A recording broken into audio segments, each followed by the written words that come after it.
I'm gonna jump right in just because I want to get as much of Kent's face on this camera as we can. I use it to blackmail him. Yeah. Okay, I'm curious, Ryan. You spend a lot of time with the future of. Thank you, Kent. Thank you. Can everyone hear me much clearer than they could a second ago? That's because Kent saved your ears here. Somebody has to, because we all know Nick ain't editing. That's true. It takes a lot of time and work. I'm busy putting mixes together. You're ruining the intro. Ryan, you spend a lot of time with students, future conservation, Prairie. Be honest with me. Encouraged or discouraged overall? I'm encouraged with a lot of things. Just the trends that I've seen here in Iowa, and since I've moved here in 2009, in terms of how much acreage we have in this part of the state and CRP, and things seem to be doing pretty well. And students seem to keep coming to the program, interested in being outdoors, working outdoors. And as they get to kind of know the different things that are going on here, they get really passionate about, some topic or another, and follow their dream to do whatever it is they want to do, whether that's outdoor education or whether that's land management or whether that's fisheries or wildlife or something like that. I'm pretty encouraged right now. There are obviously some things out there that are not encouraging, but I think overall I'm pretty encouraged. That's so cool to hear. What's the tip? I mean, you gave some different avenues that definitely tied it to careers, but what are the typical career paths, like job titles, that a lot of your students end up going into? I'm sure some go on to more education and they go that route, maybe do research or something like that. But, just down the road when you hear back from them, what kind of jobs are these kids doing? Yeah, definitely. I mean, we're fortunate here in Iowa to have our county conservation board system. Not every state is like that, and I don't think a lot of people here in Iowa realize that. So there's a lot of opportunity within that county conservation board system, especially for students that come out with an associate's degree, right, and they're ready to hit the field working. Right, yeah. And obviously, like you said, some students go on and pursue a bachelor's or maybe even a master's, and they might work in research, or they might be a wildlife biologist or a fisheries biologist or any one of those other titles that require a bachelor's degree. But there are quite a few positions here in Iowa that really just require an associate's degree. So county conservation board, different municipalities, wastewater treatment, different parks programs, roadside managers, IRVM, that whole end of things. So it runs the gamut. I mean, I have students that are conservation technicians, park technicians, roadside managers, naturalists, and several that work just in private lands or for private companies as well. Yeah. Do you see many that are like creating because I mean, one of the coolest things about our network is we get to interact with so many people in those different areas you just described. A surprising number of people start their own land management businesses and stay busy. I'm amazed by how many of them stay busy doing that. There's just evidently quite a bit, and I think part of that's probably the shift to absentee land ownership. And well, even just like home ownership, it used to be everybody made sure that their lawn and their home was maintained, and now they're busy with other things, so we'll pay someone else to do it full time. Are you seeing many students that go on doing that? There's been a big desire, I would say, of students to do that. It is certainly growing. It's something that I've talked about with my colleagues at other universities for years now, and there's certainly a need for it, right? And obviously you said that demand gets filled, and it's amazing how busy those folks are. One of the drawbacks to that I see that often prevents students from getting into that is the startup capital. Yeah. Right. Yep. So, and you all know what it costs to have a tractor and a skid loader and a seed drill and chainsaws and UTVs with potentially no clients here. Right. So you're in it for multiple thousands of dollars before you really have a steady income, and I think that's before you even bat an eye, it could be $50,000 easily. No stretch. It could be 200 if you're getting nicer stuff. Right. So the students that I do see that often are successful in that realm, work off of a family's company or a farm or something where they had some of that equipment to get going. But just in the last few years, especially the last 2 or 3 years, and I've got a little more involved in looking at things on social media. Yeah, that is booming right now. There's a lot of people doing those kinds of things, which we need. And I will add this: there's a couple things that scare me about that a little bit. Sure. Yeah. What are they? Because I never know what kind of background or education those folks have. Are they learning off of YouTube, which can be a valuable tool, but are they learning to put miscanthus up as a shield? Right. So it worries me a little bit that they don't have that background and education that they might need to know, what is appropriate, what's good, what's native. Great point. So I would like to have those students here, come through the program and learn a little bit more. What are some programs that you trust? That you see, they got a degree here, or their education was here, or they worked with these people. I trust what they have to say about land management practices. Well, I think anybody that goes through, and I don't want to name universities around here, but anybody that goes through a reputable accredited program should have that kind of knowledge. They'll have a science-backed method. Yeah. Right. And they should know something about native plants and how to do things, and that, we could get in this whole miscanthus discussion because there's lots there, but that's one thing I have a little bit of a axe to grind about. But yeah, so do we. I think there's some utility potentially in it, but I'm not convinced totally that it's not possible to have escapism in the hybrid. Right. realm. Exactly. Yeah. So, but you see a lot of people doing it. Yep. Yeah. Kyle Leibarger had a really good point. He said that one day if miscanthus is all over the place, then it's an issue. Well, even if it's not all over the place, just you see patches of it, right? Yeah. And it spreads on a rhizome. So, those patches increase in size. They may not jump all around the county, but a stronghold of it. Yeah. And he says, well, your grandson says, Grandpa, why do we have all that here? And you have to say, well, because we hunters wanted it here. Maybe a little landscaping stuff here or there, but really the vast majority is us hunters wanted it there, and then not us as in me. I'm not claiming to do much hunting, but well, you hunt in the Western Mountains all the time with Frodo, don't you? I'm a big fan. of the Western Mountains, guys. Kent has never heard the Rockies called the Western Mountains. He's never, and neither of you. Don't feel bad about it. I don't think I have either. the old Westies, and so like how we're managing things right now will be around in the future, and we're not sure which of those things is asbestos and which of those things is totally harmless, that we just don't know yet. Yeah.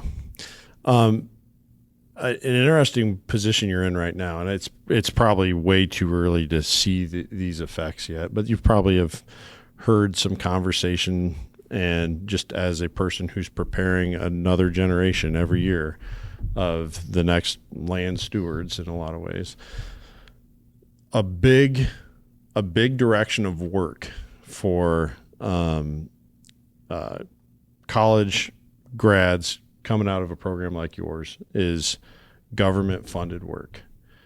And a lot of people in that track, now some of those jobs have been through court orders and stuff like that, have been handed back with back pay. How efficient, right? Mm-hmm. But that shakeup, to me, as somebody who cares about a lot of people who work in those paths, and honestly, when I was much younger, Nicholas would say, when I was looking into different career fields, those were tracks I explored, even applied into it for job openings in the past. Has that created a lot of concern for students? Like, is there even going to be work there for me? Am I going to be able to get a job as a wetland biologist with the NRCS? Am I going to be able to get a soil science job with the NRCS? Or our county conservation boards are going to still be funded? Now, obviously, that's not federal. That's a different funding source. But has the events of that Doge layoff time period and the jobs, Forest Service workers, national park rangers and things like that, has that shaken up? Like, because that was one of the things that was that people were talking about, like, well, look, this is going to affect how people even want to risk going into these fields because they don't know if there's going to be a job there. I mean, have you seen any of those effects at all? I haven't seen it yet. You have to remember too that a lot of there's certainly going to be trickle down, right? That's really obvious. Because that federal dollars trickle down into state and trickle down into county, and there's matching funds with different things and grants and all that. Oh yeah. Yep. I don't have a great deal of students or former students that work within the federal system. That isn't to say there aren't some, because certainly are. But the way I explain it to students, and of course, when all this is coming down, I don't want to say they're in panic mode because they're not, but they're concerned, right? They're concerned that there's not jobs, that there won't be jobs. So how I kind of explain it is like this. There's always ebbs and flows in resource allocation funding, right? When I came out of college in 2003, trying to get a little bit of experience, there were seasonal positions. There's still some seasonal positions out there, actually plenty of them. Once we kind of started approaching that, recession period, the jobs dried up. So 2006 to 2012, 2013, there was nothing out there in the resource field, right? Budgets got pulled back, very little money going into conservation. I remember driving to different states because there'd be one opening and there'd be 150 applicants. Wow. So, it ebbs and flows. We've been in this period. This is a reminder to hug your favorite millennial right now. Right. We've been in this period, since I would say 2016, 17, 18, 19, right through there, all the way up into the COVID time, where I've never seen more posted jobs for natural resources and conservation related positions. Why do you think that is? I think it ebbs and flows a little bit with the economy, and kind of coming out of that recession, then money got loosened up a little bit. There's a lot of people that retired, so we have this big boomer type of retirement going on. COVID accelerated that. So there were a lot of jobs to fill. Plus there were, we all know there were additional jobs being offered at the federal level, right? That was part of it. But it ebbs and flows. So we're going to, things look dire right now, right? People are kind of, in a bad way in certain places, certainly, right? There were layoffs, but we'll come back out of that, right? We've been through these periods before. All of these great people that I came up working with and for were saying the same things at that other time when I came out of college. Yeah, it's rough right now. It'll come around. And that takes patience, right, to let it come around. But you also have to remember that, things politically can certainly change. We've got 4 years of this, right? So who knows what's going to happen in 4 years? It can completely reverse course and go somewhere else. So, there's opportunity on the horizon, I think, but you got to grit through the harder times. What's the safest route? That let's say you had a star student. I mean, this is a top 10% student I've ever had. And so essentially they're going to be a top applicant for any kind of work that ties to what you've been preparing them for. What pathway would you recommend to that person? For most students, it all depends on, what's their ultimate goal, right?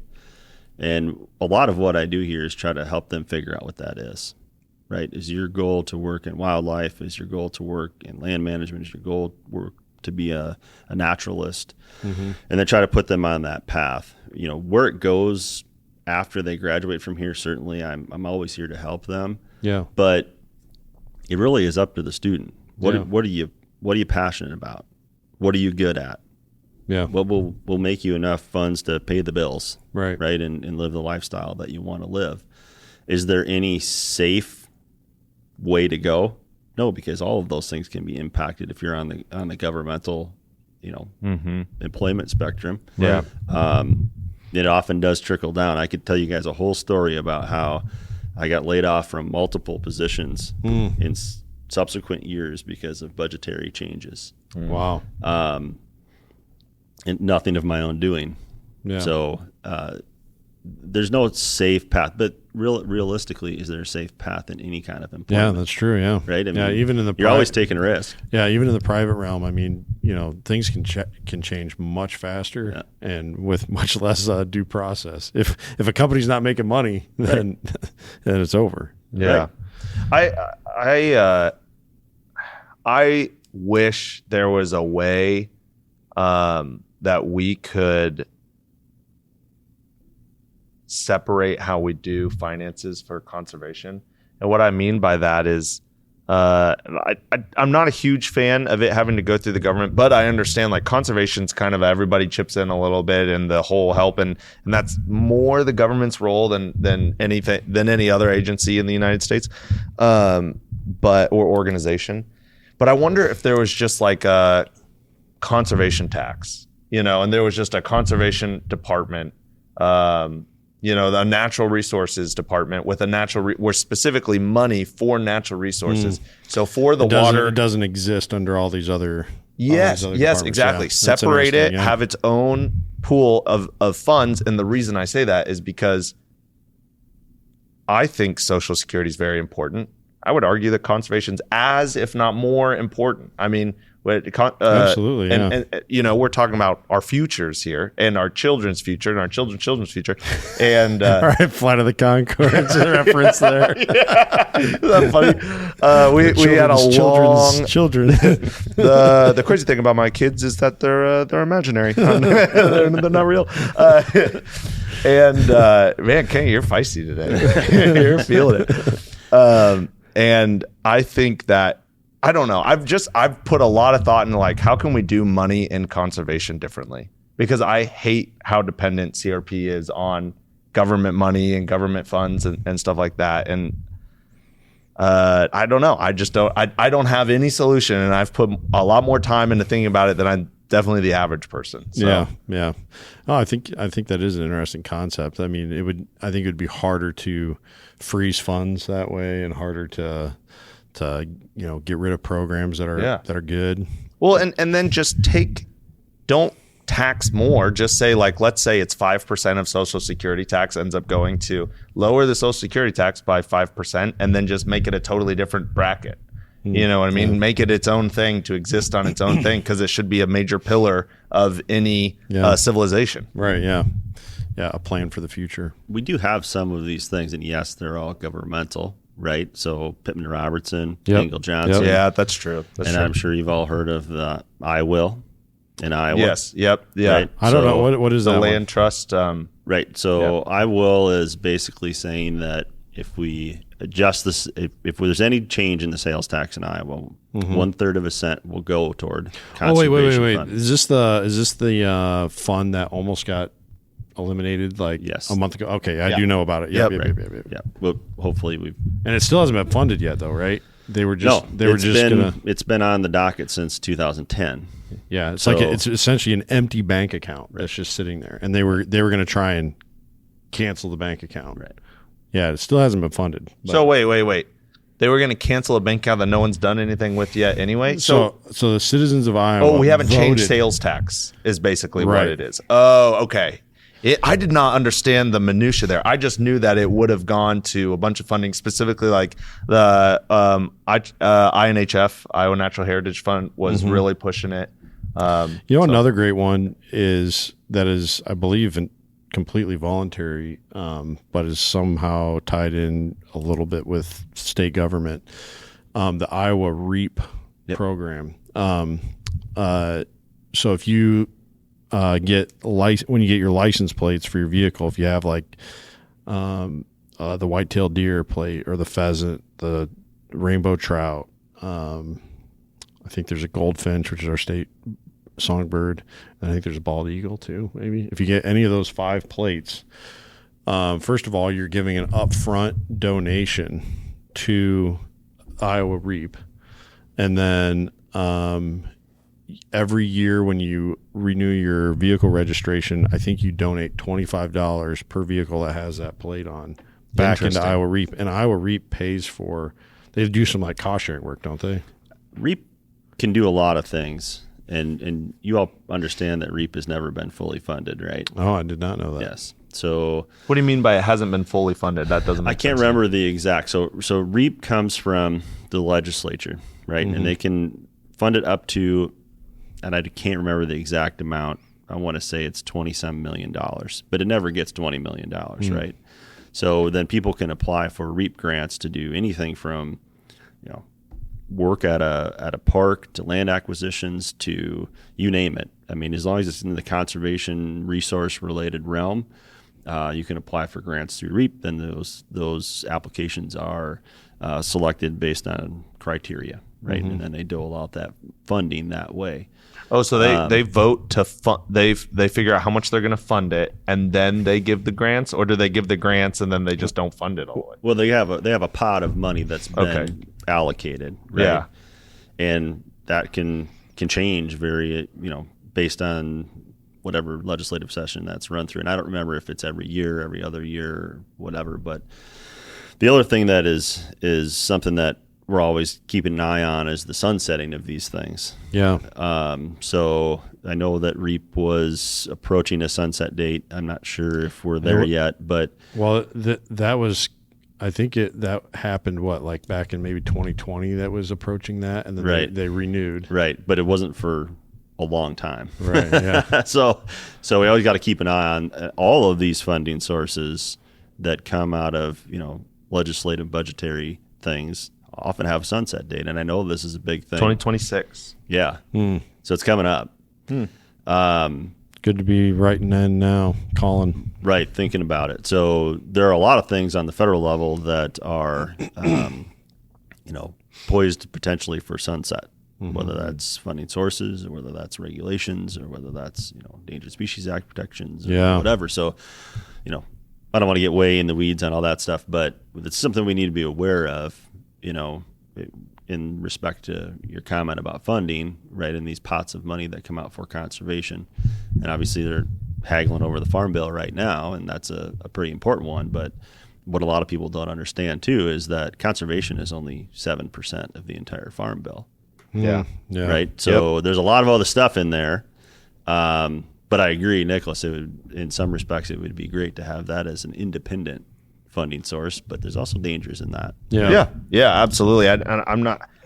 Ken will tell you, I'm the last one who wants to grow a centralized behemoth, whether it's a private company or a government. I'm not always the biggest fan. Straight up communist. That's yeah, you know me, big communism fan. So what happened with iWill? Well, they weren't able to, basically take it off the table. So it's still there as far as I'm concerned. Now the legislative session isn't over yet. I haven't seen any updates lately, but it kind of made it didn't make it through any hurdles, getting closer to being funded or passed, with the sales tax. But it wasn't washed away. That was something that was kind of on the docket, was to just get rid of it. It's basically just a placeholder right now. Right. It's just sitting there still waiting to be funded, which is, I guess, in respect to what was talked about happening is a positive. Yeah. Right. Yeah. It's, it's just at its most innocuous or, lowest threat status, an interesting time, but more accurately described right now, a concerning time. Right. Just where a lot of this work, how is it going to be done? Is it going to be done at all? What's going to be undone? I think that's the one that's most concerning to me. What is going to be undone? Where we literally go backwards on some pretty significant things. And here in Iowa, I appreciate how you started out with such a positive message of, I'm looking around, I like what I see in a lot of these ways. And for sure, there's been some good things done. And I think different states, even different counties in states, have different value systems. You go up to Northeast Iowa, there's a lot of people up there that just value having healthy ecosystems. I mean, and it shows. Now granted, some of those acres it just would be impossible to farm, so timber it is, prairie it is. But I do just hanging around the people there. There's a lot of people that are tuned into good, healthy ecosystems. And There's other parts of the state where that's not the case. It's what can I milk out of this ground? And, I think if we can come together and look at what is truly valuable, and I think that's the safest way to navigate these troubling times, is to shift our sense of values. What are some of your favorite conservation projects to work on? Oh, I do a whole bunch of different things, right? So I'm taking students that come through the doors here, and I'm trying to expose them to as many different things as I can. Mm-hmm. So part of that is in finding what they're passionate about, right?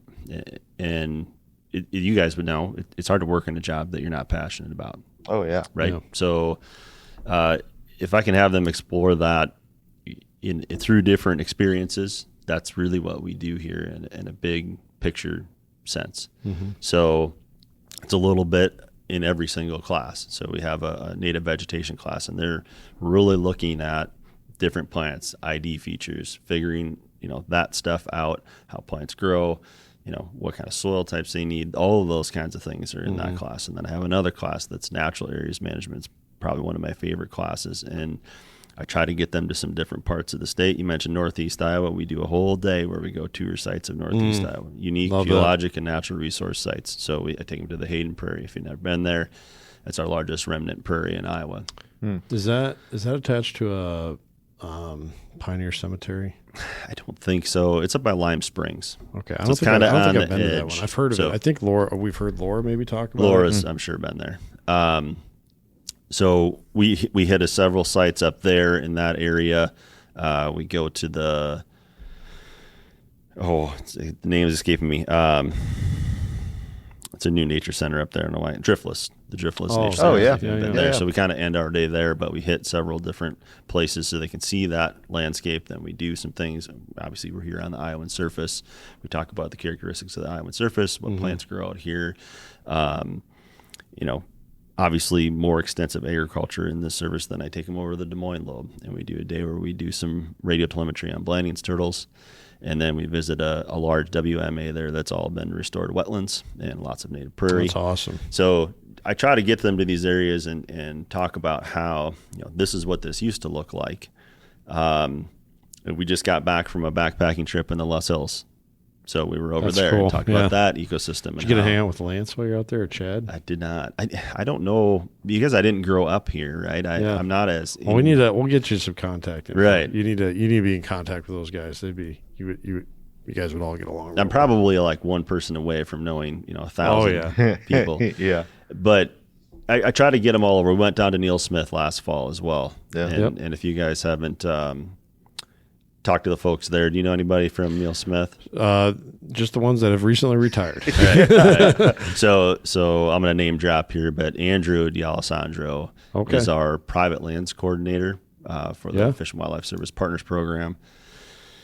Fantastic. They took us all around, showed us the things that they had going on there, talked about the issues with managing, a large piece with limited employees, and that's all things that students need to hear. And I know I'm not answering your question directly here, but I like working on everything, and that's part of the reason that answering this question is a little challenging, right? So I get to do so much cool stuff, right? So we have a woodland management class, so I do timber stand improvement and talk about tree plantings and what our native forests look like here in Iowa and how to try to bring that back and what that entails and how do you do those things, and talk about prairie and how to diversify things and how to manage things the right way with burning regimens and with plantings and with remnants. And then I get to do some fish stuff in my fish class, in my aquatics class, and talk about water quality. And so I get to do all of these cool things, which is what I love about this job,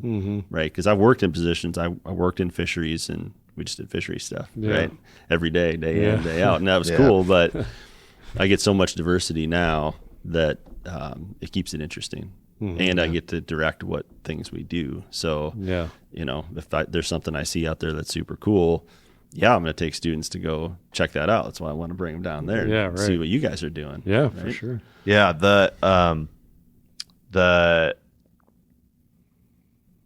pockets of Iowa where there's really cool stuff going on, which used to be, all of Iowa, but now it's like you see corn bean. Oh, and there's this really cool half-acre area over here where I can teach you a bunch of this stuff. What do you find that the students like kind of light up the most about? I know it's going to depend on per student, but what is tend to be a student's favorite? Man, something's killing my eye here. It's that It's different. habanero you were eating this Oh morning. my goodness. I think it was just the smell in Ken's car on the way here. A little dusty in there. It depends wildly on the student. Some students are super interested in fish stuff, right? And they love that. And there's other students who are like, I can take it or leave this. And there's students are super interested in the forestry end of things and looking at trees and how to manage that. And then there's a certain set of students that doesn't particularly care for that, right? Yeah. And then there's a whole suite of students that love prairie stuff, right? Or there's a whole suite of students that love outdoor recreation. And some of them like it all, right? Yeah. And everybody has their own personal interests, and that's something we talk about in class. Like, hey, I know this might not be your thing, but you still need to understand the concepts behind what we're doing here, so you can teach somebody else that, or at least you have the knowledge. Yeah. Right. Do you take them out burning ever? Yes. You ever We actually were just doing that. Really? Tuesday we burned. Burning late. Yeah, love it. Love to hear it. So we have several campus prairie planting areas here that actually were originally part of the roadways program way back in the early 90s. So they've been around for quite a while. I actually looked at a prairie this year that was planted 50 years ago. Wow. That's crazy. And it's not a very diverse mix, but it's all they could get at the time. I thought you guys might find that a little interesting. That is really interesting. What could you tell what was in there? It was a little tough because they had done some additions to it at later times, so things kind of bled together. But they told me that, this little spot over here, we did this 50 years ago. I couldn't believe it. It had to be one of the first prairie reconstructions in Iowa. Yeah. What did the big what did the grasses in there look like? I would say similar. I mean, most of what they could get then was switch. Okay. I didn't notice a bunch of cool season stuff, so I think that they had worked with some folks at UNI at the time, or local county people to try to get as much seed as they could. But it is kind of cool. I was there in the winter, so it was a little bit tough to tell. Everything. But I'm intending to go back in the summer and take a look. Yeah, absolutely. I report back on that because that is so interesting. A 50-year-old reestablished prairie. Right. Man. I mean, that's other than remnants. That's got to be one of the oldest prairies in Iowa. It has to be. Yeah. Yeah. That's as far as the crazy. reconstruction goes. Yeah.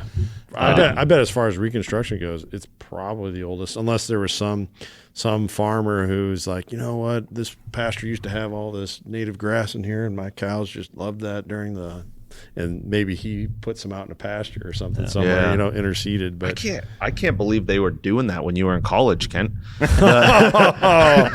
Okay, well, what I'm really curious about, so keep an eye out for it if you go back this summer, is I heard that big blue stem and even switchgrass, but mostly big blue stem, it goes from these like big stalks where there's 8 large stems coming up to basically a sod with a few stems coming up every once in a while when the prairies start getting older and really mature.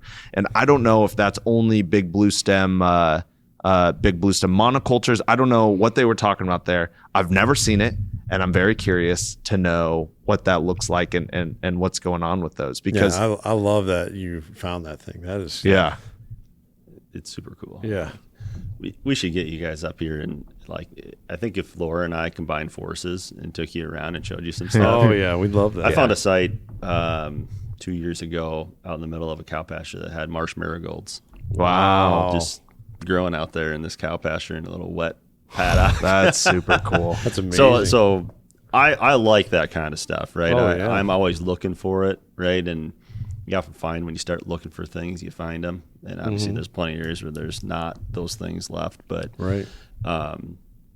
that's probably what I get the most kick out of in terms of, prairie end of things is finding that little cool stuff or finding that remnant. I have a little spot in my backyard that when we moved in, I didn't know it was there. And all of a sudden the next summer there was, and we renovated the whole yard, but there was just, mostly it was brome, right? Mm-hmm. Yeah. It had formerly been pasture, I'm sure.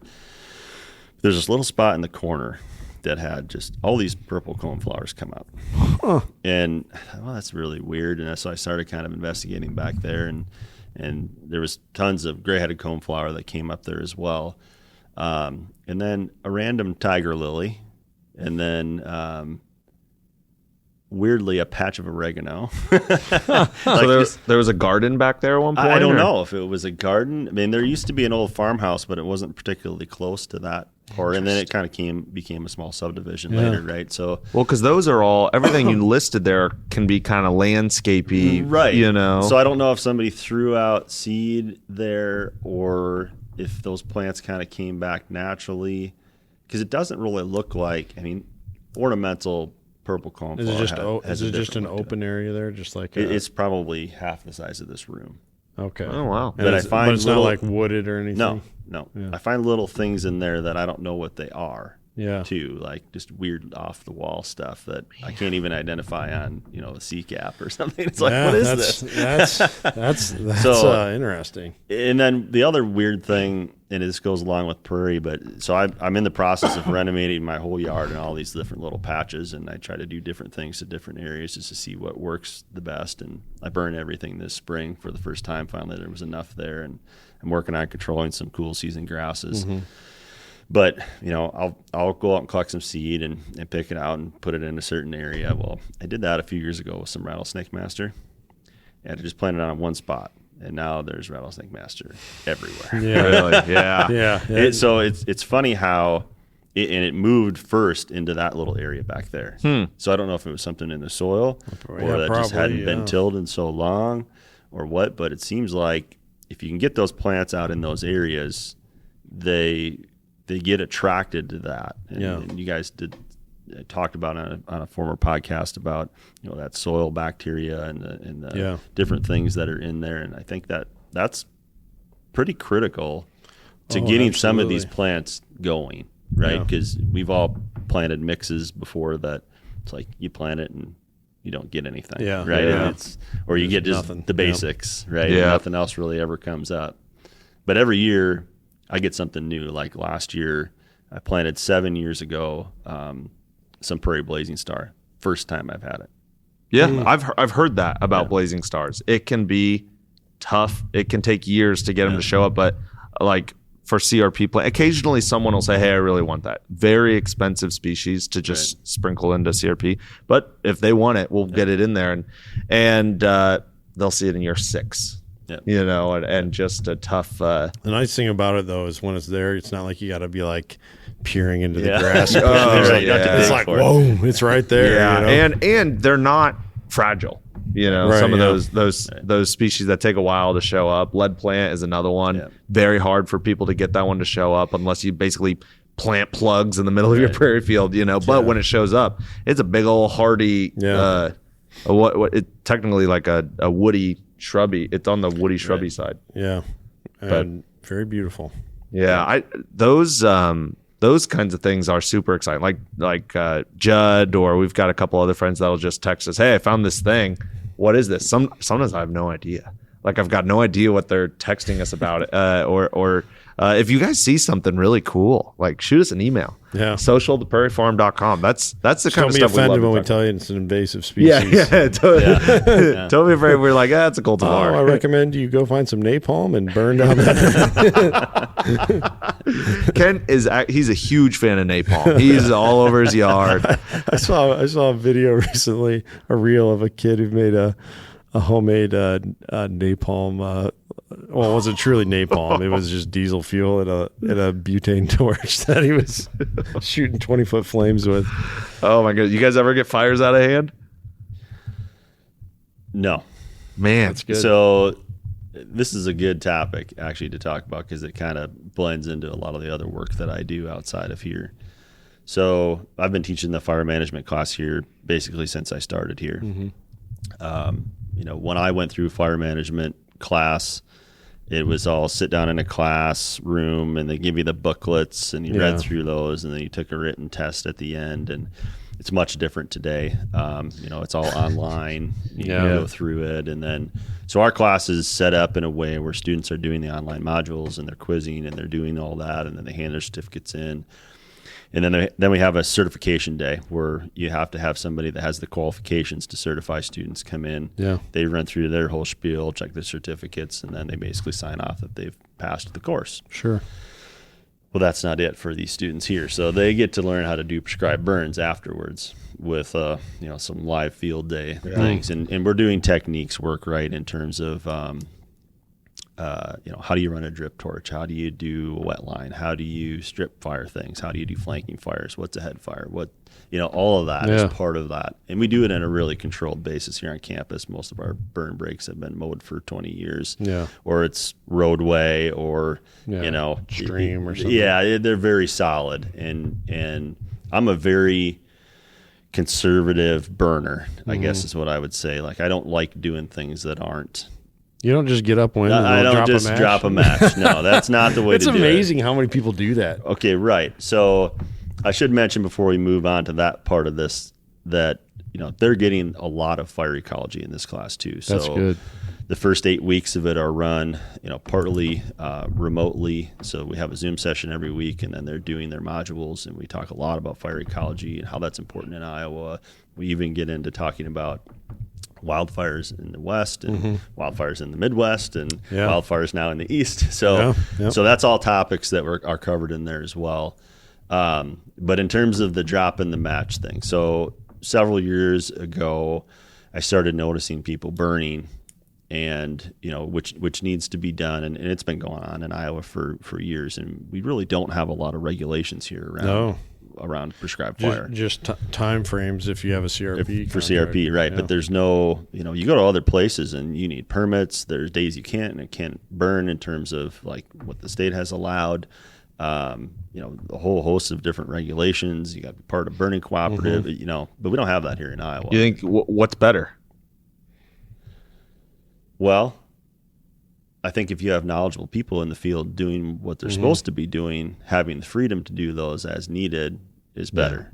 Yeah. If you don't have knowledgeable people, you're potentially running the risk of having some bad fire happen.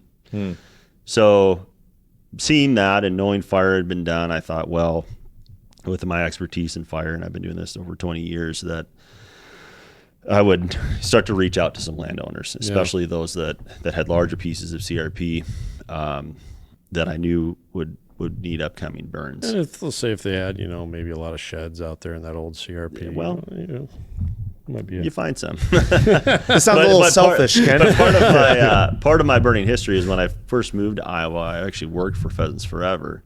Okay. In the Habitat Forever realm that they kind of used to have. And learned a ton there because I was really able to get my boots dirty doing that. Yeah, didn't Iowa used to have a burn crew? 2 different ones, actually. Wow. Yeah. But this is I think Clay taught us 2009, that. 2010. They used to have them all over the place. Yeah, I think didn't Clay tell us about that? I believe you. It's either him or Pete. I don't think it was Pete. I think it must have been Clay then. Yeah. But yeah. So I learned a lot then.